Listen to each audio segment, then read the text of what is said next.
দিন শেষে কক্সবাজার সমুদ্র সৈকত যখন ধীরে ধীরে নিস্তব্ধ হয়ে আসে, পর্যটকদের কোলাহল যখন থেমে যায়, তখন চোখে পড়ে এক অন্য দৃশ্য।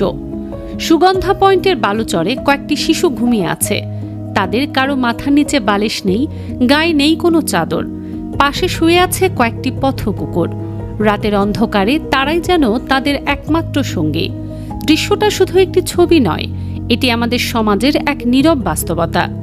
যে শিশুর হাতে থাকার কথা ছিল বই, যে শিশুর রাত কাটার কথা ছিল পরিবারের নিরাপদ আশ্রয়ে, সেই শিশুই আজ খোলা আকাশের নিচে ঘুমিয়ে আছে। হয়তো সারাদিন মানুষের কাছে হাত পেতে, ছোটখাটো কাজ করে কিংবা খাবারের খোঁজে কাটিয়েছে তারা। সমুদ্রের ঢেউ বারবার তীরে এসে আছড়ে পড়ে, কিন্তু এই শিশুদের জীবনে জমে থাকা কষ্টের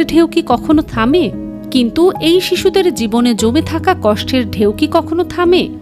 কক্সবাজারের সৌন্দর্য দেখতে প্রতিদিন হাজারো মানুষ আসে, কিন্তু এই সৌন্দর্যের মাঝেই কিছু শিশুর শৈশব হারিয়ে যাচ্ছে নীরবে, অগোচরে।